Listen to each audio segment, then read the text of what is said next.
Kalau ingin selamat dalam bab agama, apalagi dalam hal-hal yang itu mungkin untuk dilakukan di masa salaf, faktor untuk melakukannya ada dan tiada yang menghalangi mereka untuk melakukannya, tetapi mereka tidak melakukannya, maka hendaknya sikap engkau qif min haitsu waqafu, berhentilah engkau di mana mereka berhenti. Membicarakan pembahasan-pembahasan agama yang pembahasan itu ada di masa itu, tapi mereka tidak berbicara sedetail itu, ini akan membuka pintu kesesatan. Sebagai contoh apa? Cocoklogi terkait keluar Dajjal, Imam Mahdi, ya, keluarnya asap di Jaziratul Arab.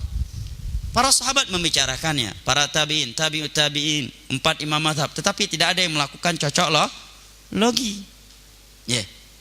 Tidak ada yang melakukan cocoklogi. Mereka sampaikan sebagaimana Nabi telah menyampaikannya. Tiada di antara mereka Imam Syafi'i berkata, menurut saya, kalau dugaan saya sepertinya 10-15 tahun lagi akan muncul Dajjal. Ya. Dan kalau kita melihat, saya baru-baru ini ya melihatnya karena ikhwan ada yang mengirim ya. Saya melihat sudah seperti ramalan dukun sebagian mereka yang melakukan cocoklogi. Luar biasa. Dan begitu beraninya mereka melakukan cocoklogi tersebut dalam perkara-perkara yang sifatnya gaib. Dan ini sebabnya jamaah, kelemahan akidah.